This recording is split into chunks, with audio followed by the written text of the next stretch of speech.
সুপ্রিয় দর্শক, আপনাদের সবাইকে স্বাগত জানাচ্ছি এনটিভির প্রতিদিনের আয়োজন স্বাস্থ্য প্রতিদিন অনুষ্ঠানে। আপনাদের সঙ্গে আছি আমি ডাক্তার সানজিদা হোসাইন।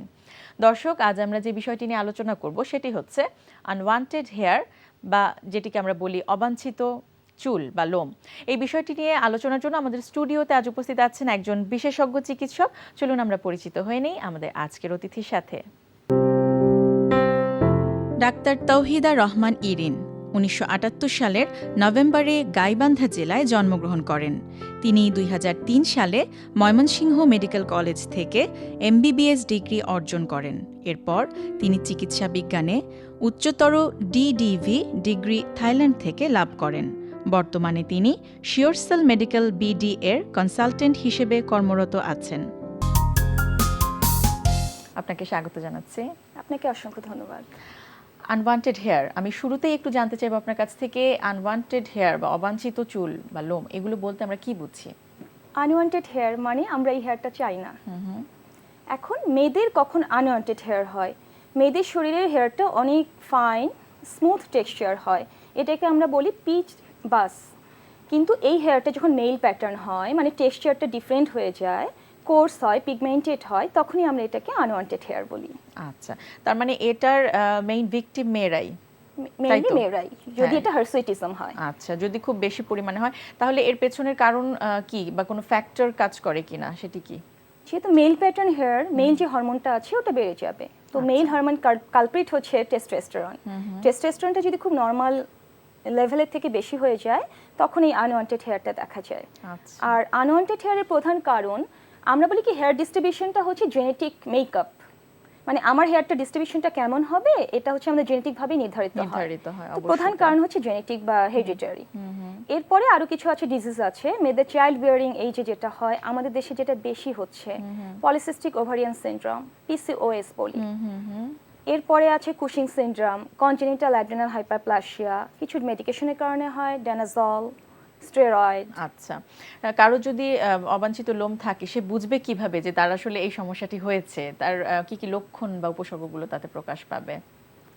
এই আনওয়ান্টেড হেয়ার, যেখানে আমি পিসিওএস থেকে শুরু করি, এখানে হচ্ছে মেয়েদের চাইল্ড বিয়ারিং এইজে তাদের ইরেগুলার মেনস্ট্রুয়েশন হয়, মাল্টিপল সিস্ট থাকে তো ইয়েতে, ওভারিতে।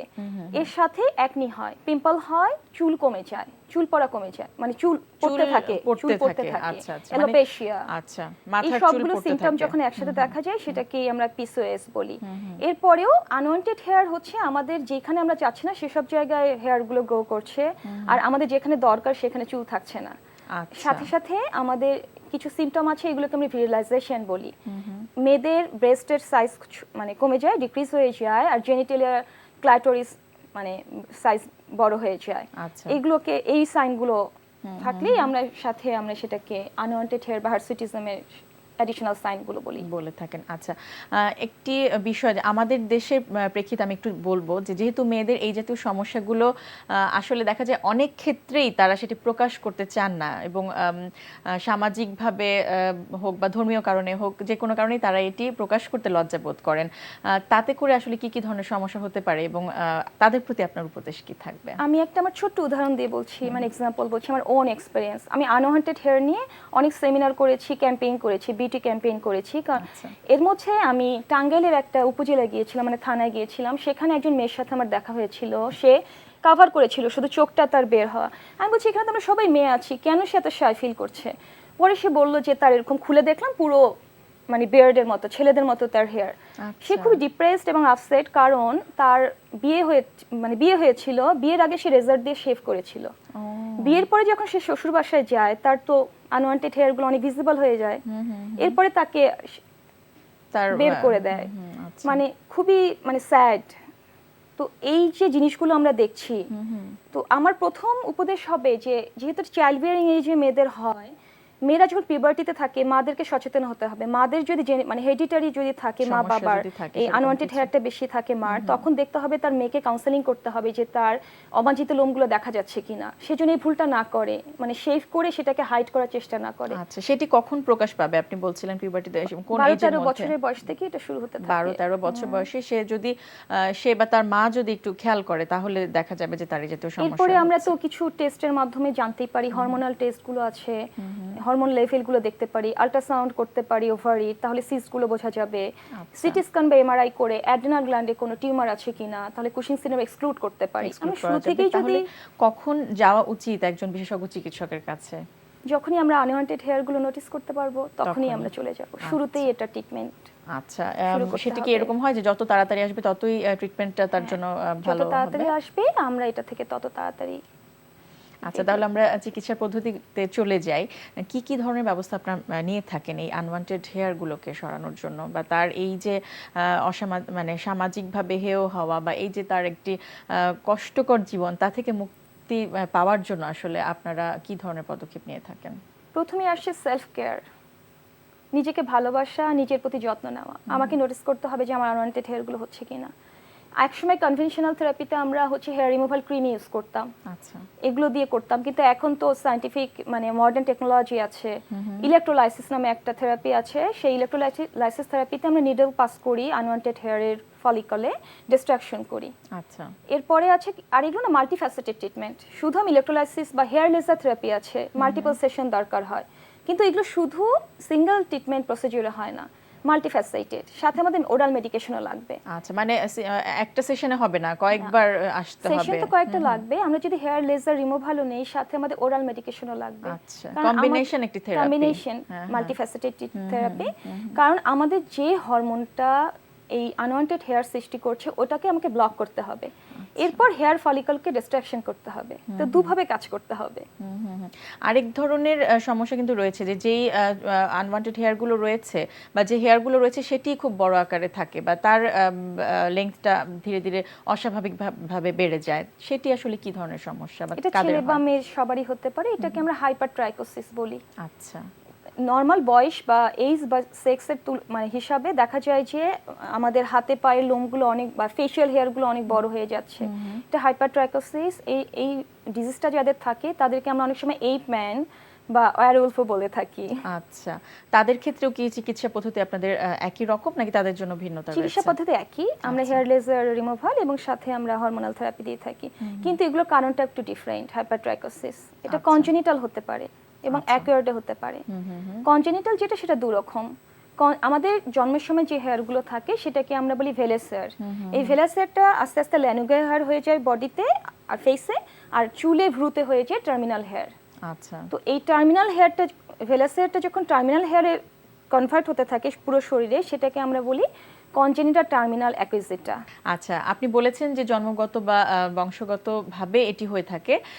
আরো কিছু কারণের কথা বলেছিলেন, অ্যাকোয়ার্ড, যেটি পরিবেশ থেকে আমরা পাই। এই কারণগুলো আসলে কি যদি একটু ব্যাখ্যা করতেন? এটি আবার দুভাগে ভাগ করা হয়েছে, এটা হচ্ছে লোকালাইজড এবং জেনারেলাইজড। আচ্ছা। জেনারেলাইজড যেটা হয় অ্যানোরেক্সিয়া নার্ভোসা, মানে অনেকের কিন্তু ফুড হ্যাবিট থাকে আমি খেতে চাই না, সেটা হ্যাবিটে পরিণত হয়। এদের হরমোনাল ইমব্যালেন্স হয়ে যায়, আনওয়ান্টেড হেয়ার মানে এই হাইপারট্রাইকোসিসটা দেখা যায়। ক্যান্সারের কেমোথেরাপির পরেও এ ধরনের দেখা যায় যে নর্মাল হেয়ারগুলো বড় হয়ে যাচ্ছে। আর কিছু কিছু ড্রাগের কারণে হয়, সিস্টেমিক স্টেরয়েড, সাইক্লোস্পোরিন, ইমিউনোসাপ্রেসেন্ট ড্রাগ। আর লোকালাইজড কারণ যেগুলো হয়, অনেকে আমরা ফেয়ারনেসের জন্য স্টেরয়েড ইউজ করি, সেটা থেকে দেখা যায় ফেয়ারনেস ওই লোকাল ফেশিয়াল হেয়ার ডেভেলপ করে। আচ্ছা, তাহলে কি আপনার পরামর্শ কি থাকবে আসলে সেগুলো যতটা সম্ভব অ্যাভয়েড করা, যাদের এই টেন্ডেন্সি আছে? প্রোডাক্ট চুজের ব্যাপারে আমাদেরকে অনেক কেয়ারফুল হতে হবে। তাহলে এক হচ্ছে চিকিৎসা, এবং আরো তাহলে প্রতিরোধের কিছু বিষয় তো রয়েছে। ক্ষেত্রে কি কি ধরনের পরামর্শ আপনার রয়েছে এটি যাতে প্রতিরোধ করা যায়? হাইপারট্রাইকোসিস প্রতিরোধের প্রধান হচ্ছে যে যেহেতু কারণগুলো থেকেই হয়, আপনার যদি অ্যানোরেক্সিয়া নার্ভাসা একটা অনেক বড় কারণ, আমাদেরকে হেলদি একটা ফুড খেতে হবে, ব্যালেন্স ডায়েট মেইনটেইন করতে হবে। আসলে ওই যে স্লিম হয়ে যাওয়ার টেন্ডেন্সি বা ওবেসিটি রোধ করা, এই বিষয়গুলোকে করতে গিয়ে কিন্তু দেখা যাচ্ছে যে বিশেষ করে মেয়েদের মধ্যে অ্যানোরেক্সিয়া নার্ভাসাটা হয়ে যায়, এবং তারা এই যে ক্ষুধার প্রতি একটা খাবারের প্রতি ভীতি তাদের মধ্যে চলে আসে, তাই না? তো সেটা যাতে না করে সেজন্য আপনার পরামর্শ কি প্রোডাক্টটা থাকবে? যেটা হেলদি ডায়েট খাবে সবসময়, মানে ক্র্যাশ ডায়েটে যাবে না। আমি স্কিপ করব না আমার ব্রেকফাস্ট, আমি 5 বেলা খাবো। আমি ব্রেকফাস্ট করব, মিড মর্নিং স্ন্যাক্স নেব, লাঞ্চ করব, ইভিনিং স্ন্যাক্স নেব এবং ডিনার করব, কিন্তু সেটা ব্যালেন্স হিসাবে ব্যালেন্স ডায়েট হতে হবে, কার্ব ফ্রি, সুগার ফ্রি হতে হবে, প্রোটিন এবং ভিটামিন, ওয়াটার তো অবশ্যই থাকবে, মিনারেলস আর হাইড্রেশন তো মেইনটেইন করতেই হবে। আচ্ছা, আপনাকে অনেক অনেক ধন্যবাদ। অনেক গুরুত্বপূর্ণ তথ্য আমরা জানতে পারলাম আপনার কাছ থেকে। ধন্যবাদ আপনাকে, ধন্যবাদ এনটিভি সকল দর্শককে। প্রিয় দর্শক, আমরা শুনছিলাম অবাঞ্ছিত লোম বা আনওয়ান্টেড হেয়ার এই বিষয়টি নিয়ে বেশ কিছু গুরুত্বপূর্ণ তথ্য। কিছু চিকিৎসা পদ্ধতি আমাদের দেশে কিন্তু বিশ্বমানের চিকিৎসা পদ্ধতি এই বিষয়ে চালু রয়েছে, সেগুলো আমরা চাইলেই এই অবাঞ্ছিত লোম থেকে নিজেদের দূরে রাখতে পারি সেই চিকিৎসা পদ্ধতিগুলো গ্রহণ করে, এবং প্রতিরোধের কিছু উপায় আমরা জানলাম। আশা করছি এই পরামর্শ এবং তথ্যগুলো আপনাদের উপকারে আসবে। আজকে আমরা দেখাবো ব্রুসের সেকেন্ড মুভমেন্ট।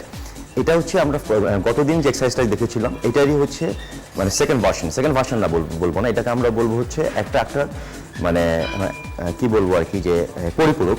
যদি আপনি ফার্স্ট এক্সারসাইজটা করেন তাহলে সেকেন্ড এক্সারসাইজটা আপনাকে অবশ্যই করতে হবে, তা নাহলে আপনি বডি ব্যালেন্স আসবে না। মানে ব্যাপারটা হচ্ছে এরকম যে আপনি যদি হাতটা যদি এভাবে ঘুরান তাহলে হাতটাকে আবার ঘুরে আপনি সোজা অবস্থা নিয়ে আসতে হবে, তাহলে মাসলটা কিন্তু ওইদিকে যখন চলে যাবে তার অ্যালাইনমেন্ট ঠিক থাকবে না, আবার অ্যালাইনমেন্টটা ঠিক করার জন্য আবার সোজা আনবেন, তখনই টোটাল ফিটনেসটা আসবে। এই জন্য আপনি যদি এক্সারসাইজটার সাথে ফার্স্ট এক্সারসাইজের পরে যদি সেকেন্ড এক্সারসাইজ না করেন তাহলে গ্লুটসের প্রপার ডেভেলপমেন্টটা হবে না, এবং একটা সোরনেস এবং টাইটনেস ইয়েতে সবসময় আপনি ফিল করবেন, গ্লুটসে ফিল করবেন। এখন দেখুন যে টাইটনেসটা করার জন্য, রিলিজ করার জন্য এবং প্রপার ডেভেলপমেন্টের জন্য সেকেন্ড এক্সারসাইজটা কিভাবে করতে হবে। ওকে, এটা যেটা করবেন উল্টার দিকে চলে যাবেন। এর আগে যেটা করেছিলেন আপনি থায়ের উপরে রেখেছিলেন, এখন যেটা রাখবেন থায়ের পিছন দিকে রাখলেন, এবং নিজ যে জয়েন্টসটা এটার উপরে রাখবেন জিনিসটা। ওকে, ফোকাস থাকবে গ্লুটস থেকে প্রেসার দিয়ে উপর দিকে উঠাবেন। Go up, yes, go all the way, পুরোটা যাবে, go back, yes, okay, go front, go back. Control মোশনে যদি আপনার রকিং মোশনে মানে যদি আপনি করেন তাহলে আপনার পুরো ফোকাসটা চলে যাবে আপনার হ্যামস্ট্রিং মাসলে এবং আপনার অ্যাব মাসলে। ওকে, গো, ইয়েস, গো। খেয়াল করবেন এটা হচ্ছে কন্ট্রাকশন, গো, হ্যান্ড পিছন দিকে, সামনের দিকে যাও। This is the stretching. Contraction এবং স্ট্রেচিং পুরোটাই আপনাকে ফিল করতে হবে। যদি ফিল না করেন গ্লুটসের মাসল হবে না, কারণ গ্লুটসের মাসলটা একটু কমপ্লিকেটেড মাসল, এটাকে ফিল করা, ফোকাস করা। ওকে, রাখো। একটা জিনিস আমি মেনশন করে রাখি, যেটা আমি বারবারই বলছি, যদি আপনি যদি ঠিক মতো এক্সারসাইজটা না করেন, যদি ডগিং মোশনে করেন, তাহলে আপনার প্রেশারটা পড়বে হচ্ছে লেগসে এবং অ্যাবসে। অনেক হয়তো এটা শুনে মনে করতেছেন ঠিক আছে তাহলে তো জিনিসটা ভালো হলো, যদি আমি গ্লুটসের এক্সারসাইজটা করি যদি ভুলও হয় তাহলে আমার লেগসটা ডেভেলপ হবে অথবা অ্যাবসের মাসল ডেভেলপ হবে। আসলে মোটা সেই জিনিসটা হবে না। যে জিনিসটা হবে আপনার থাইতে এবং অ্যাবসে যে কোনো একটা ইনজুরি হওয়ারই চান্স থাকবে। এই জন্য অলওয়েজ কনসেন্ট্রেট ওয়েতে প্রপারলি এক্সারসাইজটা করার চেষ্টা করবেন। দর্শক, রক্তে ইউরিক অ্যাসিডের পরিমাণ বেড়ে গেলে কি করবেন? চলুন শুনে নিই একজন পুষ্টিবিদের পরামর্শ। প্রিয় দর্শক, আজকাল অনেকেই কিন্তু দেখা যাচ্ছে যে বলে যে আমরা ইউরিক অ্যাসিডের প্রবলেমে ভুগছি, অর্থাৎ রক্তে যখন ইউরিক অ্যাসিডের মাত্রা বেড়ে যায় সেটাকে আমরা হাইপার ইউরেসেমিয়া বা ইউরিক অ্যাসিডের মাত্রা বেড়ে যাওয়া বলি। এই রক্তে যে রেঞ্জে ইউরিক অ্যাসিডের মাত্রা থাকতে হয় তার স্বাভাবিকের তুলনায় একটু বেড়ে গেলেও কিন্তু অনেকেরই কমপ্লেইন হয়, পায়ে ব্যথা বা অনেক সময় জ্বালা পোড়া করে, ক্র্যাম্পিং করে। তো সেই ক্ষেত্রে সবাইকেই অবশ্যই ডক্টরের কাছে যে ব্লাড টেস্ট করিয়ে প্রয়োজনীয় ওষুধ গ্রহণ করতে হয়। তবে এটাও ঠিক যে ইউরিক অ্যাসিডের মাত্রা কমাতে ওষুধের চেয়ে সবচেয়ে বেশি কার্যকরী হচ্ছে একটি প্রপার ডায়েট। কেননা ডায়েটের মাধ্যমে আপনি খুব সহজেই আপনার ব্লাডের ইউরিক অ্যাসিডের মাত্রা কিন্তু কমিয়ে ফেলতে পারেন। কেননা দর্শক, খাবারে দেখা যায় পিউরিনের মাত্রা বা পিউরিন সমৃদ্ধ খাবার বেশি খেলে ইউরিক অ্যাসিডের মাত্রা অনেক বেশি বেড়ে যায়, এবং ইউরিক অ্যাসিডের মাত্রাকে স্বাভাবিক করতে এই পিউরিন সমৃদ্ধ খাবার যেমন টমেটো, শসা, গাজর এবং যে কোনো লাল রঙের সবজিকে অ্যাভয়েড করতে বলা হয়। এই সময় ডাল বা ডাল জাতীয় খাবারগুলোকে অ্যাভয়েড করলে আপনি অনেক সহজে আপনার ব্লাডের ইউরিক অ্যাসিডের মাত্রা কমাতে পারবেন।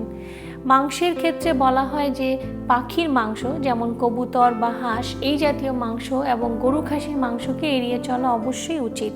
সেই সাথে বিভিন্ন অর্গান মিট যেমন কলিজা, গিলাম, মগজ এই জাতীয় অর্গান মিটগুলোকে অবশ্যই আপনার খাদ্য তালিকা থেকে বাদ দিতে হবে। রক্তে ইউরিক অ্যাসিডের মাত্রা বেড়ে গেলে প্রোটিনের জন্য আপনি ডিমের সাদা, দুধ, টক দই অথবা মাছ থেকে আপনার প্রোটিনের চাহিদা মেটাতে পারেন। যেহেতু আমরা অনেক বেশি প্রোটিন সমৃদ্ধ খাবারগুলোকে এই সময় অ্যাভয়েড করতে বলি, তাই সারাদিনে প্রোটিনের চাহিদা মেনটেন করার জন্য এই খাবারগুলো আপনাকে সাহায্য করে থাকবে। ইউরিক অ্যাসিডের মাত্রা বেড়ে গেলে পিচ্ছিল জাতীয় সবজি যেগুলো আছে যেমন ঢ্যাঁড়স, ফুলকপি এবং আরও অন্যান্য কচুরলতি বা মুখি এগুলোও কিন্তু আপনাকে অ্যাভয়েড করতে হবে। সাধারণত সবুজ পানীয় সবজি যেমন লাউ, চাল কুমড়া, পটল, ঝিঙ্গা, চিচিঙ্গা এগুলো আপনার খাবারের তালিকায় বেশি করে রাখবেন। অবশ্যই পানি খেতে ভুলবেন না, কেননা দর্শক পানি কিন্তু আপনার ইউরিক অ্যাসিডকে ইউরিনের মাধ্যমে বের করে ব্লাডের থেকে ইউরিক অ্যাসিডের মাত্রা নিয়ন্ত্রণে সাহায্য করে থাকে। তবে আপনি খাবারকে নিয়ন্ত্রণ করে 2 মাস পর অবশ্যই আপনার ইউরিক অ্যাসিডটি পরীক্ষা করে দেখুন। সেই ক্ষেত্রে এটির মাত্রা নর্মাল হয়ে গেলেও ঝট করে আপনার বাদকৃত খাবারগুলোকে তালিকায় আবার শুরু করবেন না। আস্তে আস্তে ডায়েটিশিয়ানের পরামর্শ মতে অথবা ডক্টরের সাথে কথা বলে তারপর আপনাকে সেই খাবারগুলো আবার পরবর্তীতে গ্রহণ করা যেতে পারে। সুতরাং ইউরিক অ্যাসিডের মাত্রা বেড়ে গেলে আপনি অবশ্যই আপনার ডায়েট ঠিক করে ফেলুন। সেই ক্ষেত্রে আপনি নিজেকে অনেক তাড়াতাড়ি সুস্থ করে তুলতে পারবেন। প্রিয় দর্শক, স্বাস্থ্য প্রতিদিনের আজকের হেলথ টিপস। গ্যাস্ট্রিক আলসারের রোগীদের লিকার চা পান না করে অল্প দুধ দিয়ে চা পান করাই ভালো, কারণ লিকার চায়ের মধ্যে উপস্থিত ট্যানিন পেটে গিয়ে পাকস্থলী থেকে অ্যাসিড নিঃসরণ বাড়ায়, ফলে অ্যাসিডিটির উপসর্গ বেড়ে যায়। দর্শক, স্বাস্থ্য প্রতিদিন সম্পর্কে আপনাদের যদি কিছু জানার থাকে কিংবা কোনো পরামর্শ যদি আমাদের দেবার থাকে জানাতে পারেন এই ঠিকানায়। প্রযোজক স্বাস্থ্য প্রতিদিন, এনটিভি, বিএসসি ভবন, 7 তলা, 102 কাজী নজরুল ইসলাম এভিনিউ, কারওয়ান বাজার, ঢাকা 1215। ফ্যাক্স 914338 থেকে 7 পর্যন্ত, অথবা ইমেল করুন স্বাস্থ্যপ্রতিদিন@ntvbd.com এই ঠিকানায়। দর্শক, স্বাস্থ্য প্রতিদিনের আগামী পর্বে আপনাদের জন্য যা থাকছে: বিনাইন অথবা ক্যান্সার নয়, এই ধরনের যে ঘ্যাগের কারণ সাধারণত আয়োডিনের অভাবজনিত কারণে হয়ে থাকে। আর যেগুলো ক্যান্সার সেগুলোকে বলা হচ্ছে আগে সে কখনো রেডিয়েশন পেয়েছিল অথবা পুরাতন যে এক্সরে মেশিনগুলো আছে কোনো কারণে এক্সপোজড হয়েছিল এক্সরের প্রতি, অথবা ওয়ার্ল্ডের বিভিন্ন জায়গায় এখন পারমাণবিক দুর্ঘটনা যেমন চেরনোবিল হলো, তারপরে জাপানে সুনামি কারণে দুর্ঘটনা হলো, এগুলোর বলা হয় যে 200 মাইলের মধ্যে যারা এক্সপোজড আছে তাদের থাইরয়েড ক্যান্সার হতে পারে। প্রিয় দর্শক, বিশ্বের যে কোনো প্রান্ত থেকে যে কোনো সময় আপনাদের পছন্দের অনুষ্ঠান স্বাস্থ্য প্রতিদিন দেখতে চাইলে ভিজিট করুন আমাদের পূর্ণাঙ্গ ওয়েব পোর্টাল www.ntvbd.com। আজ এ পর্যন্তই। আপনারা সবাই ভালো থাকুন, সুস্থ থাকুন। আগামীকাল আবারও দেখা হবে ঠিক একই সময় এনটিভির পর্দায়।